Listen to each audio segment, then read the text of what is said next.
நமஸ்காரம். இன்னியோட தலைப்பு காத்திருப்பவர்களுக்கு நேரம் கிடைக்கும், முயற்சிப்பவர்களுக்கு வெற்றி கிடைக்கும். பியூட்டிஃபுல்ங்க கம்பேரிசன். காத்திருப்பவர்களுக்கு முயற்சி இருப்பவர்கள், இந்த ரெண்டுத்துக்கும் நல்ல கம்பேரிசன். நல்லா எல்லாரும் புரிஞ்சுக்கணும். நீங்க எந்த கேட்டகரியில் இருக்கீள் அப்படின்னு எனக்கு கமெண்ட்ல சொல்லுங்க. காத்திருப்பவர்களுக்கு அந்த கேட்டகரியில் இருக்கேடா, இல்ல முயற்சிப்பவர்களுக்கு அந்த கேட்டகரியில் இருக்கேடா? சரி, ஃபர்ஸ்ட் காத்திருப்பவர்கள் அப்படின்னா இவ என்ன பண்ணுவா தெரியுமா? வாய்ப்பு என்ன தேடி வரணும் அப்படின்னு வெயிட் பண்ணுவா. அதான் காத்துட்டு இருக்கா. So they are waiting for each and every opportunity to come towards them. நல்லா புரிஞ்சுக்கோங்க. வாய்ப்புகள் கடவுள் அபண்டன்ஸாக கொடுத்துருக்காருங்க, அபண்டன்ஸாக கொடுத்துருக்காரு.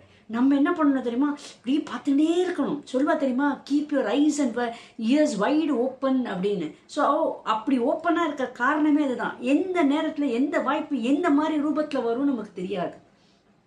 அதை நமக்கு சாதகமாக பண்ணிக்கணும் அப்படின்னா நம்ம என்ன பண்ணணும்? முயற்சி பண்ணணும். முயற்சி பண்ணினா வெற்றி கிடைக்கும். என்ன ஒரு அழகானது பாருங்க.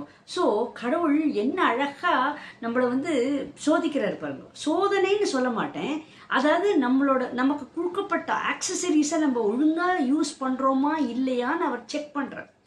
இப்போ எப்படி ஒரு அப்பா அம்மா ஒரு செயலை கொடுத்து அந்த குழந்தை எப்படி ஹேண்டில் பண்ணுறது அப்படின்னு பார்ப்பா. அந்த மாதிரி அவள் நல்லதனமாக பண்ணிட்டா அவளுக்கு ஒரே பெருமையாக இருக்கும். ஒருவேளை தடுமாறித்துன்னா அவள் சொல்லி கொடுப்பாள் இல்லையா? ஸோ இது எல்லாருக்கும் எல்லா இடத்துலையும் நடக்கிறது தான். ஒன்றும் புதுசாக நான் சொல்லலை. அதே மாதிரி தான் நம்மளை அத்தனை பேரையும் படைச்ச கடவுள் என்ன பண்ணுறார் அப்படின்னா, நிறைய வாய்ப்புகளை கொடுத்து இவ எப்படி ஹேண்டில் பண்ணுறா அப்படின்னு பார்க்குறார். நல்லதனமாக நம்ம புத்தியை யூஸ் பண்ணி ரொம்ப அழகாக நம்ம ஹேண்டில் பண்ணிட்டோம் அப்படின்னா சாதனையாளர்கள். ஒருவேளை தடுமாறிட்டோம் அப்படின்னா நம்மளை சொல்லி கொடுக்குறார். பாரு, இப்படி இல்லை இப்படி பண்ணணும் அப்படின்னு. ஸோ என்ன அழகாக நம்ம அந்த பஞ்சபூதங்களையும் சரி, பஞ்சபூதங்கள் யாரு? Representatives of God. ஸோ இவா ஒரு படி, இவா கூட நம்ம போனோம்னா கடவுள் ரொம்ப பக்கத்தில் இருக்கார், ரொம்ப பக்கத்தில் இருக்கார். அவர் இந்த பஞ்சபூதங்கள் என்ன பண்ணும்? ரெக்கமெண்டேஷன் பண்ணும்.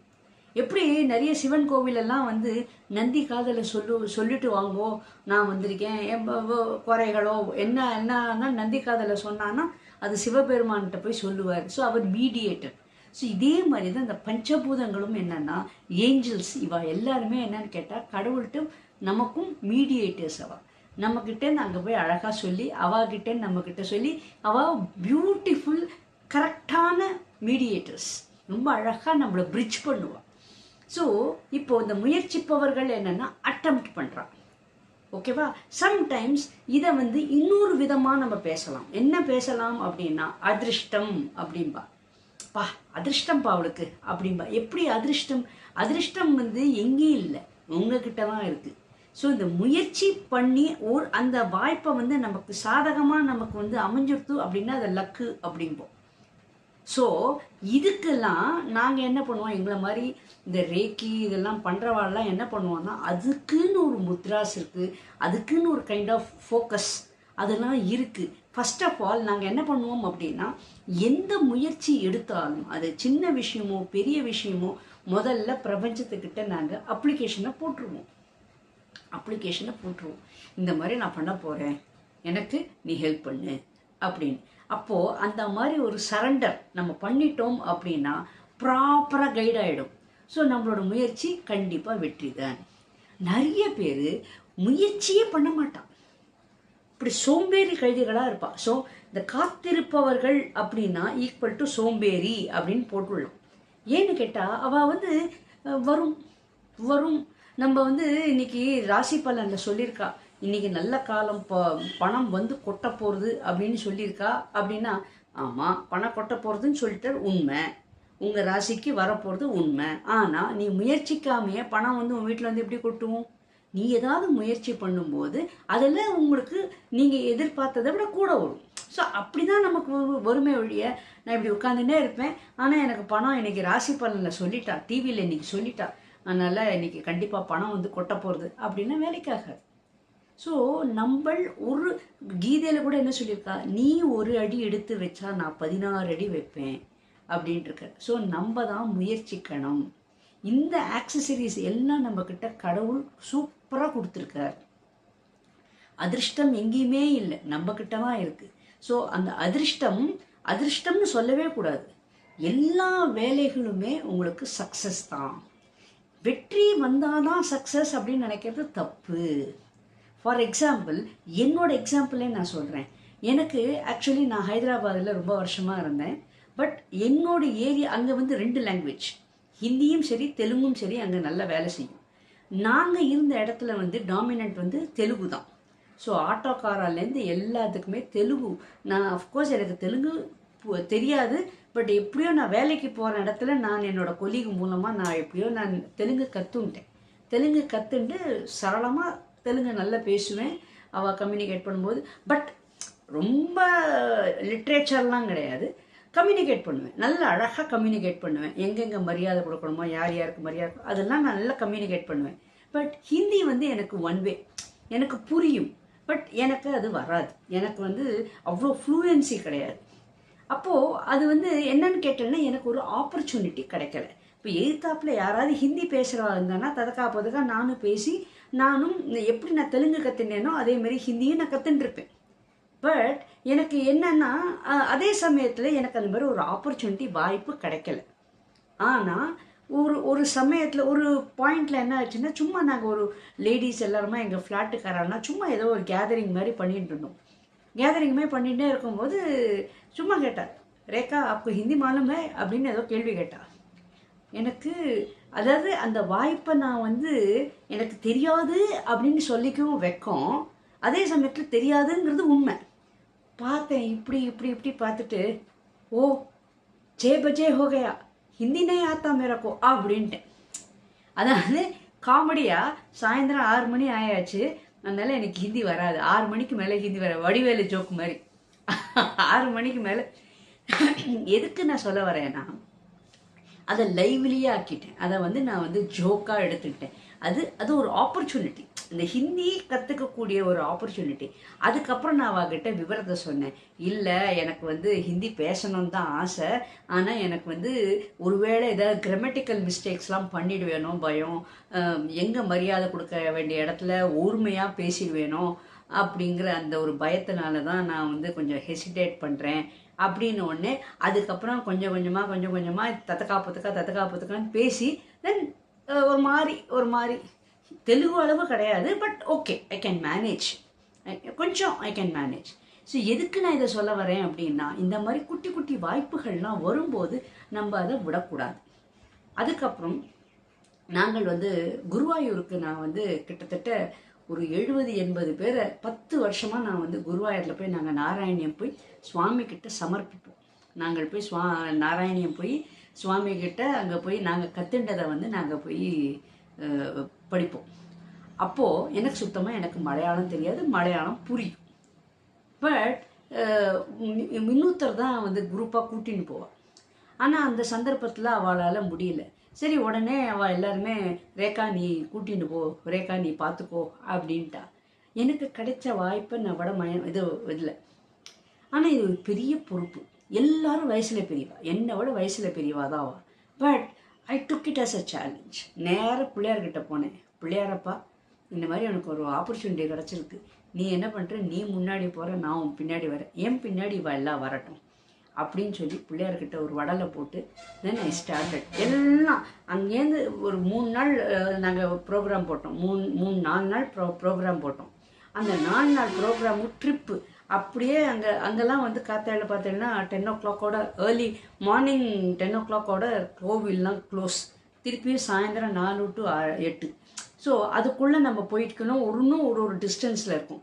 ஒரு ட்ரிப்பு இந்த பக்கம் போனால் ஒரு ட்ரிப்பு, அந்த மாதிரி எல்லாம் ஹைதராபாத்தில் உட்காந்துட்டு டக்குன்னு ஃபோன் பண்ணி க்ளீனாக எல்லாம் பண்ணி அவகிட்ட வந்து எல்லாருக்கும் ஐட்டினரி, எங்கே போகிறோம், என்ன பண்ணுறோம், ஏது பண்ணுறோம், எவ்வளோ பைசா ஆகும் எல்லாம் க்ளீனாக இந்த குரூப்கார அத்தனை பேருக்கும் கொடுத்துருவேன்.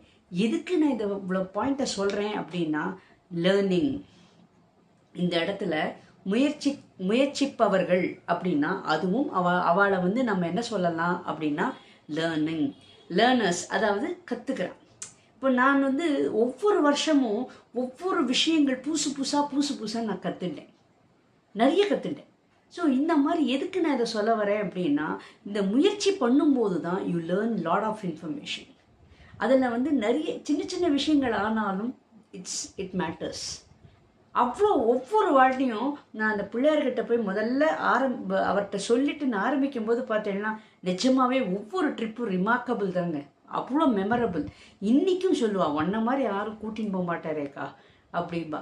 ரொம்ப ரொம்ப ஒரு 10 வருஷமும் பொற்காலம் தான் எனக்கு, அவ்வளோ நல்லாயிருக்கும். இப்போது இங்கே சென்னைக்கு வந்ததுக்கப்புறம் இவன் எங்கள் குரூப்புக்காரானா எங்களை கூட்டின்னு போங்கிறா. இப்போது என்னென்னா எனக்கு கொஞ்சம் ரெஸ்பான்சிபிலிட்டிஸ்லாம் இருக்குது அப்படிங்கிறதுனால என்னால் கொஞ்சம் முடியலை. ஐ சைட் ஓகே, கொஞ்சம் நீங்கள் வெயிட் பண்ணுங்க, நான் கூட்டின்னு போகிறேன் அப்படின்னு. ஏன் அன்னைக்கு நான் வந்து அந்த மாதிரி பண்ணி ஐ ஹவ் லேர்ன் சம்திங். எப்படி எந்தெந்த கோவிலுக்கு போகணும், என்ன டைமிங்கில் போனால் அந்த கோவிலை போய் ரீச் பண்ண முடியும், எது ஃபஸ்ட்டு எது செகண்டு, இந்த மாதிரி ஒரு இது அதெல்லாம் ஐ ஹவ் லேர்ன்ட். ஸோ இந்த மாதிரி முயற்சி எடுக்கணுங்க. It's a very big task. ஒரு 70-80 பேரை நம்ம கூட்டின்னு போனோங்கிறது it's not a joke. And அங்கே வந்து ஹைதராபாத் டு குருவாயூர் வந்து உங்களுக்கு பார்த்தோன்னா ஒரே ஒரு ட்ரெயின் தான். ஸோ அந்த ட்ரெயினில் தான் நம்ம போயானோம். அந்த ட்ரெயின் எப்படின்னு கேட்டோம்னா, இன்றைக்கி மத்தியானம் கிளம்பினோம், ஹைதராபாத்லேருந்து கிளம்பினா நாளைக்கு மத்தியானம் தான் திருஷூரில் போய் இறங்க முடியும். அதுக்கப்புறம் then we have to board a bus to Guruvayur. So இப்படிலாம் நிறைய விஷயங்கள்லாம் இருக்குது. இதெல்லாம் அழகாக நம்ம பிளான் பண்ணி அங்கே அப்படியே டக்குன்னு ஒரு ஆடு. இதில் பார்த்தேன்னா காமெடி என்னன்னு கேட்டேன்னா, எனக்கு மலையாளம் தெரியாது. அண்ட் ஒரு கோவிலில் வந்து நாங்கள் போய் பாராயணம் பண்ணோம். அப்போ அந்த பாராயணம் பண்ணும்போது நான் ஃபோன் பண்ணிலாம் கேட்டேன், எல்லாம் ஓகே. பட் அவள் என்ன சொன்னால், எனக்கு நீங்கள் வந்து ஒரு லெட்டர் கொடுக்கணும். லெட்டர் கொடுத்தேன்னா, ஏன்னா எங்கள் ஆஃபீஸில் வந்து we have to file it அப்படின்னா. உடனே டக்குன்னு லெட்டர்லாம் நல்லா அழகாக பியூட்டிஃபுல்லாக டிராஃப்ட் பண்ணி நானே தான் டிராஃப்ட் பண்ணேன், வேறு யாரும் இல்லை. அதில் என்னெல்லாம் கண்டிஷன்ஸ் அப்படின்னா, எங்களுக்கு நாங்கள் வந்து இவ்வளோ பேர் வரோம், இவ்வளோ பேருக்கு நீங்கள் வந்து சேர் எல்லாம் இருக்கணும். ஏன்னு கேட்டேன்னா, நிறைய பேரால் கீழே உட்கார முடியாது.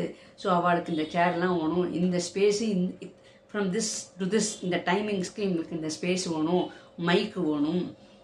அப்புறம் வந்து நாங்கள் வந்து இந்த பிரசாதம் டுவர்ட்ஸ் பிரசாதத்துக்கு நாங்கள் இவ்வளோ அமௌண்ட்டு கொடுக்குறோம், எல்லா விவரங்கள் டக்குன்னு எல்லா விவரங்களும் அதில் கொடுக்கணும். ஸோ இந்த லெட்டரை பார்த்தானா இட் ஷுட் பி கம்யூனிகேட்டிங். நான் வந்து நின்று நேரில் பேசுகிற மாதிரி இருக்கணும் அந்த லெட்டர். அப்போது அந்த லெட்டரை வந்து நான் எங்கள் வீட்டு பார்த்து வந்து மொபைல்லேருந்து காமிச்சேன், பாருங்கள் இந்த மாதிரி எப்படி நீ டிராஃப்ட் பண்ண, நோ ஹெல்ப். இதுதான் கடவுளுங்க. இது நான் விநாயகர் பெருமாளை நான் வேண்டிண்டு நான் எல்லாத்தையும் ஆரம்பிக்கிறதாங்க காரணம். ஸோ அந்த ஒரு தைரியம்.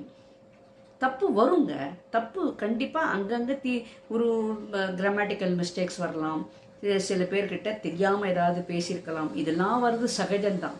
பட் யூ லேர்ன் பை அந்த சொல்வா தெரியுமா, experience maths a man perfect அப்படின்னு. எஸ், இவ்வளோ ஒவ்வொரு வருஷமும் நான் வந்து ஒவ்வொரு விஷயமும் நான் எக்ஸ்பீரியன்ஸ் ஆகி எஸ், அப்போது I am capable of being a leader அப்படிங்கிறதுக்கு ஒரு எக்ஸ்பீரியன்ஸ். எதுக்கு நான் இந்த பாயிண்டெல்லாம் நான் சொல்ல வரேன்னா, மை லைஃப் என்னோடதுலேயே இப்போது நான் இன்னும் இந்த ரேக்கி கற்றுண்டதுக்கப்புறம் இன்னும் பயங்கரம், இன்னும் பவர்ஃபுல் ஆயாச்சு. ஆடிங் டு தட் ஆல்ரெடி எனக்கு கடவுள் கொடுத்தது அந்த லீடர்ஷிப் குவாலிட்டிஸ் கடவுள் ஆல்ரெடி எனக்கு கொடுத்துருக்காரு. ஆனால் அதையும் நான் இன்னும் இந்த மந்திரங்கள், இந்த பஞ்சபூதங்கள் பாண்டெல்லாம் வச்சு இன்னும் அதை பவர்ஃபுல்லாக ஆக்கியிருக்கேன். நிஜமாக நான் வார்த்தைகள் சொல்கிறேன்னு நினச்சிக்கோங்க, இதுதான் உண்மை. லீடர்ஷிப்னா it's not an easy joke. நம்ம அத்தாரிட்டிவாகவும் இருக்கணும், அதே சமயத்தில் it should not harm anybody. ஏன்னா எல்லாருமே வயசில் பெரியவா. நான் தான் என்னை விட ஒரு 2-3 பேர் வேணால் என்னை விட வயசில் சின்னவாளாக இருக்குமே வழிய 90% of the group is elder. அவள்லாம் அந்த எல்டர்ஸ் எல்லாம் வந்து நம்ம வந்து நிறைய பேர் மெதுவாக நடப்பா, அப்புறம் வந்து கொஞ்சம் லேட்டாக எழுந்துப்பா, ஒரு சில பேரால் வர முடியாது. எல்லாத்துக்கும் we should be prepared. And இந்த கேரளா கோவிலில் பார்த்தேன்னா எல்லா பிரகாரமும் பெரிய பிரகாரங்கள், எல்லாம் பெரிய பெரிய பிரகாரங்கள். ஸோ அந்த பிரகாரங்கள்லாம் மெதுவாக நடக்கணும் அப்படின்னா it's not an easy joke. எல்லோரும் சீக்கிரம் வாங்க ஓங்கன்னு அதெல்லாம் நம்ம வந்து யூ காண்ட். சில இடங்களில் வந்து அதுக்கேற்ற மாதிரி நம்ம வந்து we have to be prepared. கொஞ்சம் நம்ம ஃப்ளெக்சிபிளாக இருக்க தெரியணும். இந்த மாதிரி விஷயங்கள்லாம் எக்ஸ்பீரியன்ஸ் ஆக ஆக தான் எல்லாமே நம்ம அட்டெம்ப்ட் பண்ணணும். Attempt is very very important. So அந்த மாதிரி ஒவ்வொரு வாட்டியும் நான் அட்டெம்ப்ட் பண்ணி நான் வெற்றியானது இப்போ நான் இன்றைக்கி தைரியமாக நான் பேசுகிறேன். பட் அன்னைக்கு அந்த ஆப்பர்ச்சுனிட்டி நான் விட்டுருந்தேன்னு வச்சுக்கோங்க, எனக்கு அந்த கொடுத்த ஆப்பர்ச்சுனிட்டி விட்டுருந்தேன்னு வச்சுக்கோங்க, நான் பண்ணியிருக்க முடியாது. என்னோட கேப்பபிலிட்டியை நான் காமிச்சிருக்க முடியாது. எனக்கு கடவுள் கொடுத்த கேப்பபிலிட்டியை நான் காமிச்சிருக்க முடியாது. ஸோ கண்டிப்பாக இந்த முயற்சிப்பவர்கள் அந்த கேட்டகரியில் தான் நம்ம எல்லாருமே இருக்கணும். ஏன்னு கேட்டால் கடவுள் நம்மக்கிட்ட அத்தனையும் கொடுத்துருக்காரு. நம்ம சாதனை பண்ணுறதுக்கு தான் நம்ம பிறந்திருக்கோம். அதனால் ஈச் அண்ட் எவ்ரி மூமெண்ட்டும் வாய்ப்புகள், அந்த வாய்ப்பை நம்ம சாதகமாக ஆக்கிக்கிறது நம்ம தான் உருவாக்கணுங்க. சரி, நம்ம தான் உருவாக்கி அதை வெற்றி ஆக்கணும். சரி, இந்த மாதிரி நம்ம காத்திருப்பவர்கள் மாதிரி வேணாம், அந்த கேட்டகரியே வேணாம், அந்த சோம்பேறி கழுதிகள், அந்த காத்திருப்பவர்களே வேண்டாம். ஸோ கண்டிப்பாக இந்த மாதிரி அந்த செகண்ட் கேட்டகரி முயற்சிப்பவர்கள் வெற்றி கிடைக்கும். Yes, always we are for that. So கண்டிப்பாக இப்போ நீங்கள் என்ன பண்ண தெரியுமா, வீடியோவை like button press like button press பண்ணுங்க, கமெண்ட் அடிக்கலன்னா கமெண்ட் அடிங்கோ. And if you find my messages informative, try to share among your contacts. Subscribe பண்ணலன்னு வச்சுக்கோங்க, சப்ஸ்கிரைப் பண்ணுங்க.